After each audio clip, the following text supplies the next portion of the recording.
You're listening to Keith Sports News. Why, hello. Happy Monday. It's a huge Monday. A historic Monday. And we're already at episode 10 of KSN. Wow. Alright. It is Monday, January the 20th, when I'm releasing this. Alright. Another big football show. So, the shirt that I'm wearing, first of all, got this on. Again, I think I wore this one before. Let me check real quick. I think I did. Yeah, Dr. Pepper. Why? Because tonight is the college football playoff national championship game. It's finally happening. Tonight is the night. So, I'm going to talk about that a little later. What else are we going to talk about? The Australian Open tennis, some more news based on what I saw and what I know. But first, we must start with the NFL playoff weekend, the divisional round. So, let's play that NFL prime time music again, shall we? Here we go. All right. This good music, historic music, never gets old. NFL primetime international statement. So, I am going to go through all the games, alright?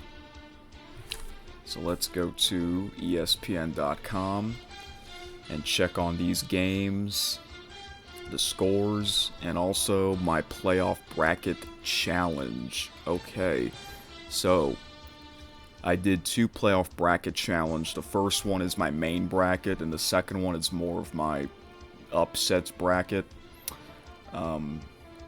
Bracket number one is doing better. Alright.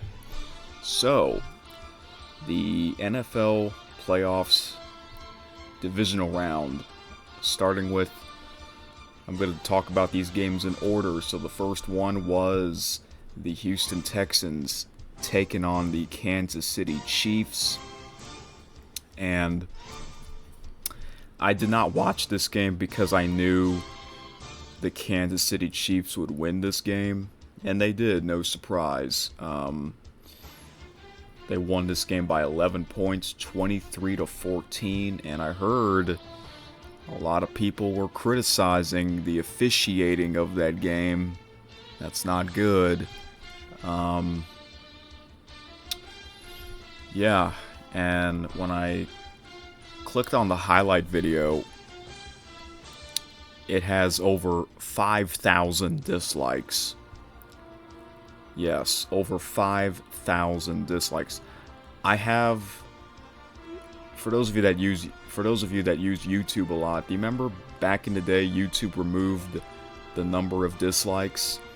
Well, I found a way to get them back, and I don't know if everyone has them back now, or if it's some type of browser extension that gets the dislikes back, but I have the amount of dislikes, so that highlight video has over 5,000 dislikes, and normally a highlight video doesn't get that many dislikes. When it does, you know something went wrong, and it was the officiating. That's unfortunate. The roughing the passer, not once, but twice. That's all I can say. Hey, the worst officiating that I saw was over 6 years ago, where the no-call pass interference for the New Orleans Saints. After that, I really didn't like the league. But it is what it is. It's unfortunate. But remember back in the day, Tom Brady and the New England Patriots were always in the playoffs. Same thing's happening to the Kansas City Chiefs. I guess that's what happens when you're a dynasty. Sometimes the officials help you. They were kind of helping Tom Brady, but it wasn't like this bad, you know? This is kind of ridiculous. If they do this again in the AFC Championship game, more people are going to get pissed off, because that means, oh, they're going to go back to the Super Bowl again. So yeah, the Kansas City Chiefs are once again in the AFC Championship game for, this is their 7th consecutive appearance, which is pretty crazy. Remember, back in the day, Tom Brady and the New England Patriots, they were in, I believe, 8 consecutive AFC Championship games appearances. Same thing's happening to Patrick Mahomes and the Kansas City Chiefs. So, going from one dynasty to another, you know. So, Kansas City, they get the home field advantage. They will get the home game in the AFC Championship game. Alright? No surprise. You can't really be surprised, so... Anyways.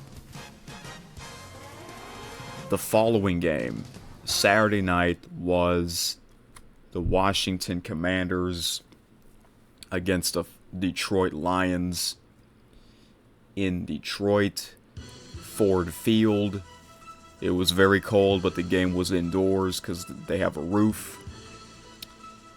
And some people were saying that the Commanders, they might have a chance to win this game, and I'm like, I think my prediction, I had Detroit winning this game, but probably by like a touchdown. Not really a one-sided game. Alright?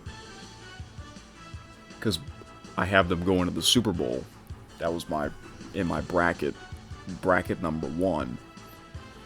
This game was something else, let me tell you. This was a high-scoring game, and it's just amazing. And I did mention this in the last episode of KSN. I said the matchup predictor, the Detroit Lions had like a 70, over 70% chance in the ESPN matchup predictor, and I'm like, I think that's too much, and it was. Unbelievable, this game. How about Jaden Daniels and this Commanders offense putting up 28 points in the second quarter? It's insane. The Detroit Lions scored first in the game in the first quarter, then it was 7-3 after the first quarter. The second quarter was just a shootout. 28 points for the Commanders, 14 points for the Lions. At halftime, the Commanders were leading 31-21. At halftime, that's a lot of points for the National Football League. And, yeah, there was a 58-yard pass from Jaden Daniels for a touchdown, and then a 40-yard interception return for a pick six.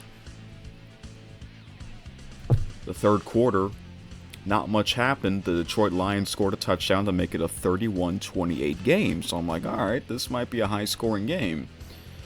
Then the fourth quarter, it was all the Commanders, and they won this game by 2 touchdowns, 45-31.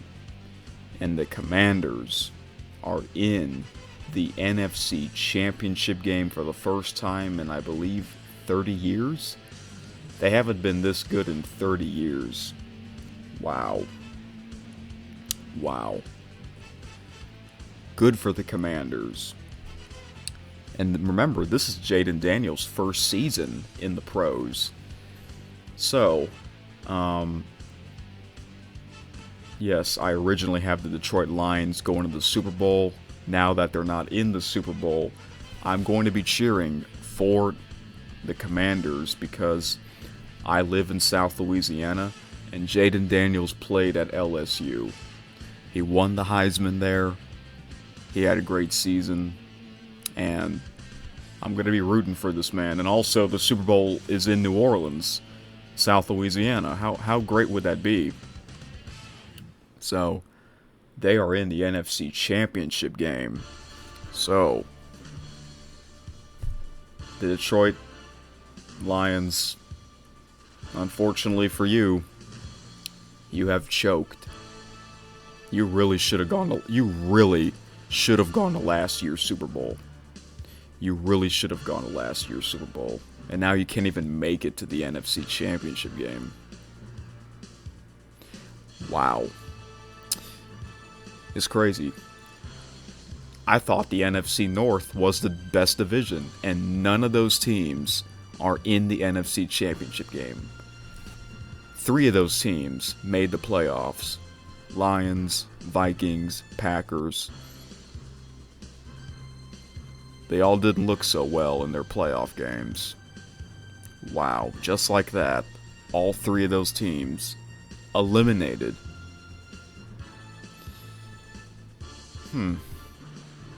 Then you got the Bears, you know?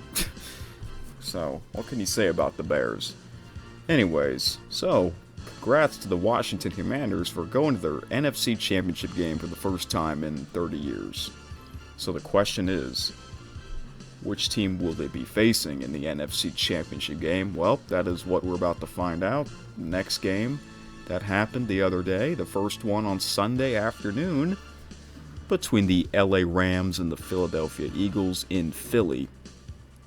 It was chilly in Philly, and it was supposed to snow a lot there, and it did. It didn't start snowing until like the late third quarter and all of the fourth quarter, so it was a very, very sloppy game. And you know, I picked the Eagles to win this game just because it's so tough to win there. And it was a pretty close game. Most of the game was a close game, you know. The LA Rams put up a pretty good fight with Matthew Stafford. Okay. How about Saquon Barkley? Is he I think he should be the NFL MVP. Normally the NFL MVP is a quarterback, but I feel like this man deserves it. How about that? He ran 62 yards for a touchdown in the first quarter, and then their kicker missed the extra point. So after the first quarter, it was 13-7 Eagles. Second quarter, not much happened. The Rams kick a field goal to make it 13-10 at halftime. Then the third quarter got interesting.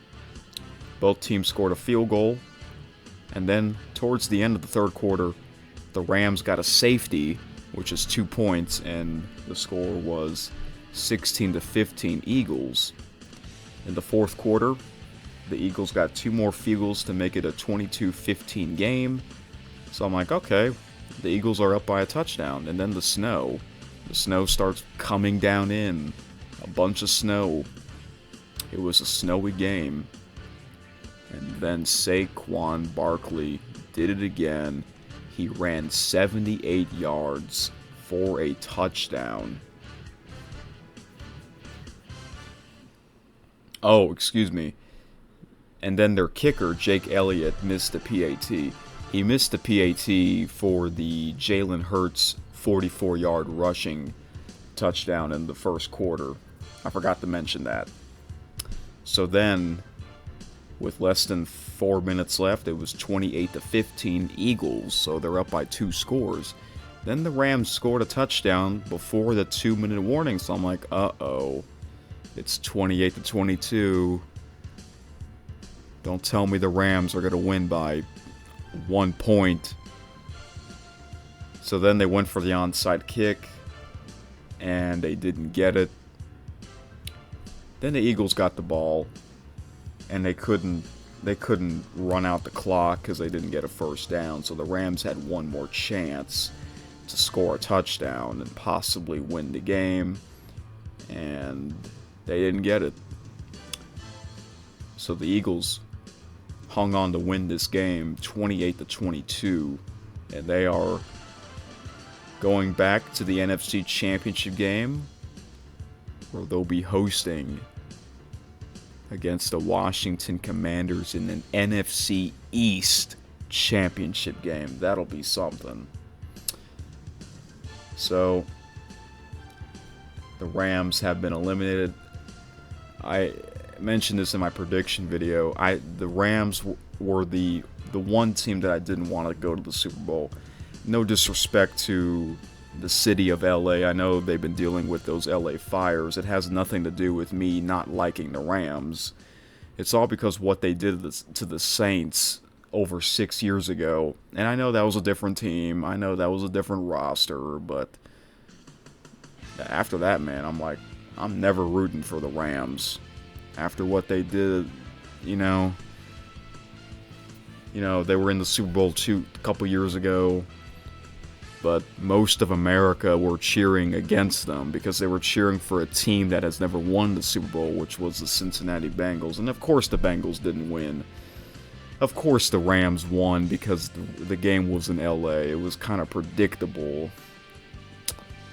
Just like last year, the Kansas City Chiefs won because it was in Vegas. But this year it's in New Orleans. It'll be interesting. New Orleans, man, They've hosted quite a bit of Super Bowls over the past 40 years or so. They hosted quite a bit in the old days. So it's great to have that city hosting the big game. Alright, and then the last game was the biggest one of all. And on the AFC side, the Buffalo Bills and the Baltimore Ravens in Buffalo. This game was the coldest one. It was the coldest game. And I did not watch that game because it was on CBS. And also I was following the Australian Open, which I'll talk about in a little bit. But I'm just not a fan of CBS Sports in general. It's just not what it used to be, the other networks, I like them more, that's just my opinion, but I knew this game would be very close, okay? Some people say the winner of this game have a chance to beat the Chiefs in the AFC Championship game, and I can see that happening if they're healthy enough. The Ravens scored first, and I'm like, uh-oh. I did pick the Ravens to win this game because you know how the Buffalo Bills are. They always choke in the playoffs. Well, it was a close game, like we knew it would be.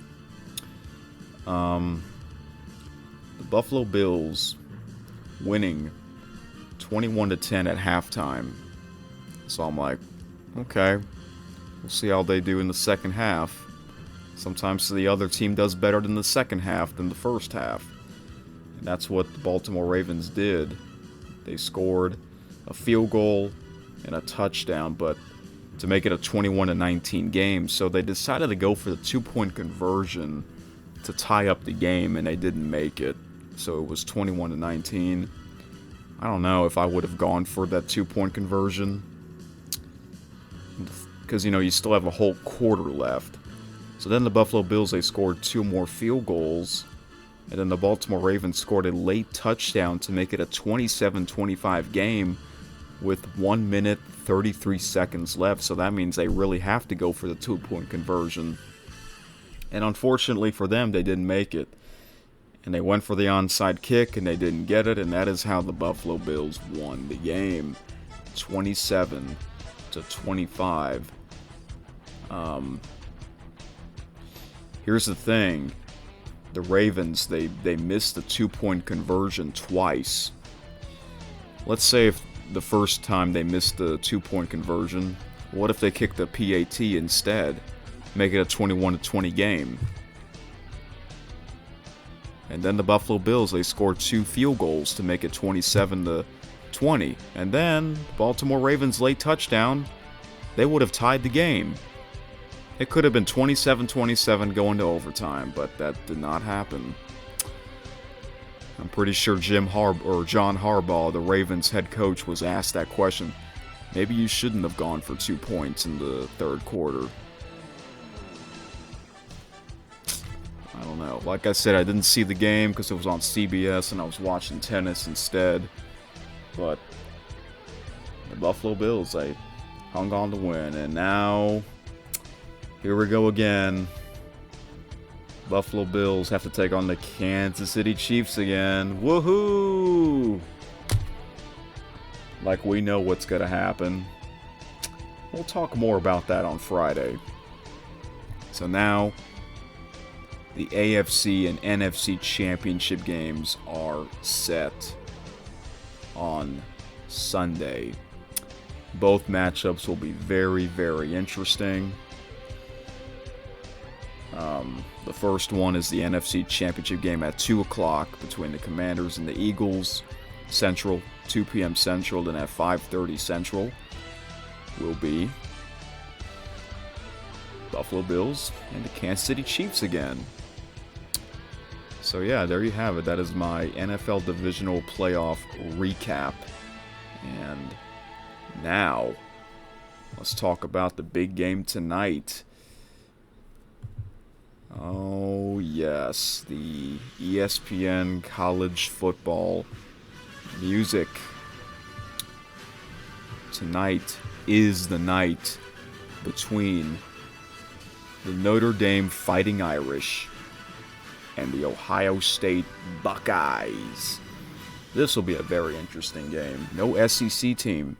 Second year in a row, no SEC team in the championship game. When's the last time that happened? It's like we're going back in time, you know? So, I'm in a Bowl Mania group. Okay? If you play Bowl Mania, it's really cool. Especially when you're in a pretty big group. And I'm in 2 groups. The first group is my group. The second group is my YouTube's friend group. His name is Johnny Sports Network. He has a YouTube channel. So,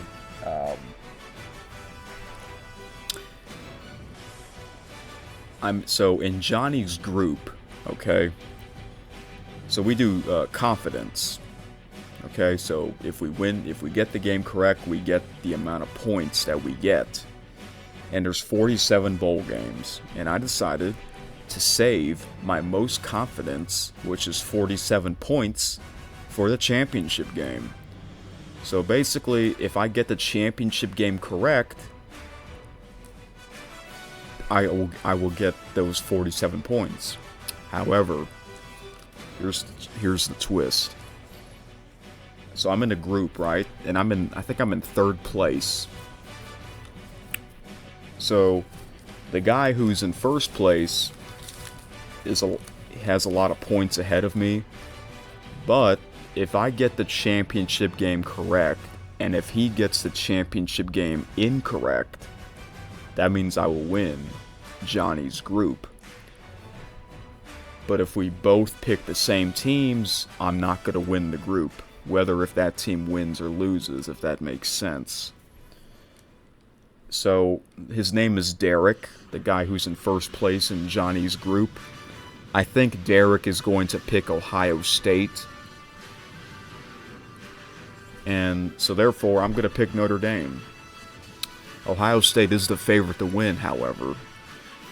And also, I do want Ohio State to win because they deserve it. I feel like they do deserve this championship, even though they have a Michigan problem lately.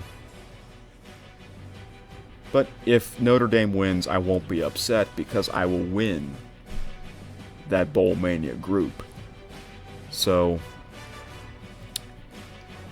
but my actual prediction, my brain says Ohio State, but I'm purposely picking Notre Dame because of my confidence points in the Bowl Mania group. So I will cheer for Ohio State. I think they will win, but in my Bowl Mania group, I'm picking Notre Dame to win only for the points because I think the guy who's in first place, Derek, is picking Ohio State. Because Ohio State, they are the hot team. So I will watch that game. The game's on like all the ESPN networks. And I like watching the Command Center and the Skycam.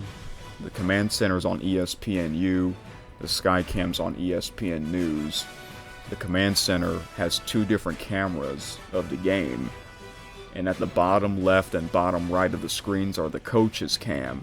And at the bottom center of the screen is the team's stats. And you got the announcers, Chris Fowler and Kirk Herbstreit. And on ESPN News, the Skycam, no announcers. You're just going to hear the sounds of the stadium and the crowd. It's like you're at the game. It sounds like you're at the game. So that's cool, you know. So I'm looking forward to that. I think Ohio State's going to win. I guess I'll predict the score. I think it will be a close game until the fourth quarter. I think Ohio State will win by... It's hard to say. The game is in Atlanta. It'll be very cold, but it's indoors. So I'll say Ohio State. I think they're going to put a lot of points on the board. I think they'll score like 31. I don't know. We'll do 34. We'll do 34 to 24. I think Ohio State's going to win by 10 points. That's my prediction. And also, for those of you that watch College Game Day, you know that old guy, Lee Corso, he puts on the headgear. Man, that dude's been around a long time. He's 89 years old, and he's still doing it. I wonder... I don't know if he'll ever retire, but I feel like he should retire. No disrespect to him because of his age, but his first ever headgear, he put on the Ohio State mascot head, Brutus. And also he likes to wear that green suit for Notre Dame, the Irish. I feel like he should do both. He should put on the Ohio State head, Brutus, and wear the green suit for Notre Dame. I feel like that will be a perfect way to end his career if he decides to retire after this game, which I don't think he will, because normally a legend like him, a TV legend, would announce his retirement in advance, not like a suddenly retirement, you know. So far he has not said, hey, I'm going to retire after this game or this season. So we shall see. I think if I have to pick what he'll wear, I think he's going to wear the Ohio State head, Brutus. That's my prediction. Although he didn't pick Brutus against Texas. He put on the Texas Longhorn head instead. Yeah, he did. So we shall see. And yeah. All right.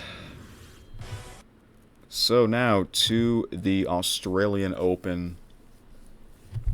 It's a big day. We're now in week 2. Week 2 into the tournament. Okay? And I know we're approaching 30 minutes. We'll extend this for another 5 more minutes because this is where the tennis tournament gets good, you know? So I think I mentioned this before in the last episode. I have YouTube TV, and I can record any program on there, so that's what I've been doing. I'm always like a day behind, because it's hard to watch it live, because you have to stay up all night. It's not easy to do that every night, you know, so I would record it. It's great. YouTube TV is great when it comes to DVR stuff and record it. You get unlimited. unlimited recording. It's great. So, um, the main thing I want to talk about is the greatest of all time, in my opinion, Novak Djokovic, the 37-year-old. His last match. If for those of you that watch this every year, normally in the big arenas, the big tennis course, which is normally where Novak plays, Rod Laver Arena, the players would give an on-court interview. Well, Novak, he decided not to do an on-court interview. I was like, huh, that's weird. It's kind of awkward. The guy that was supposed to give him the on-court interview was the great Jim Courier. Jim Courier is everyone's favorite interviewer for tennis. He's just the best at it. And it's funny because I have not seen him all week for this tournament. I'm like, what happened? And I think he lives in L.A. He had to deal with the L.A. fires, So, but he was there. He was supposed to give Novak an on-court interview after the match, and then it turns out that didn't happen. Novak took the mic and he basically said, "Thank you everyone for coming out. I'll see you in the next match," and he walked away. And the reason why he did that, he explained it in his press conference, that there is a TV guy for it's called a Channel 9 in Australia. What's his name? His name is Tony, but I forgot his last name. Tony Jones. So Tony Jones is an Australian sports commentator and journalist. So apparently, for some stupid reason, he called Novak an overrated player. And behind him are his fans, the Serbian fans. They were chanting his name and all that. And like Tony Jones turned around and looked at the fans and he says, "Yeah, Novak's overrated." That was stupid. That offended Novak. And that's why Novak decided not to do an on-court interview. And I don't blame him. I read the comments on his press conference and people are on his side. Yeah. Tony Jones, you're an idiot for doing that. You are an idiot. Calling him overrated? You're calling the greatest player ever overrated? Did you do that to Roger Federer? No. Did you do that to Rafael Nadal? No. I don't know what he was thinking. Well then, hopefully that's all over with, because Novak has to move on to his next match, and it's against Carlos Alcaraz. Oh boy. Novak and Carlos, their first meeting in the Australian Open. The last time they faced each other was in that historic gold medal match at the Paris Olympics. Too bad this is not a semi-final match, because it's a quarter-final match, because Novak is the number 7 seed and Carlos is the number 3 seed. I think that match is tonight, but I think it's a night match in Australia, meaning it'll be like in the middle of the night for viewers in America and Canada. So the winner of this match will go to the semifinals. I'll give you my quick prediction. I'm going to take Carlos Alcaraz in, I'll say 4 sets. Carlos wins in 4 tight sets. So, I do want Novak to win. He's chasing history. He wants to win Grand Slam number 25. which he has a chance to do that at the Australian Open. He's won this 10 times. It's insane. So, yeah. All right, guys, that's it. If you can't tell, I'm very tired. I need to go to sleep. And yeah, enjoy the national championship game and the rest of the Australian Open. I'll talk more about that on Friday, and I'll preview the NFL's conference championship games. And yeah, it's going to be another big weekend for sports. So have a great night, folks. See you then for more KSN. Thank you for listening to Keith Sports News.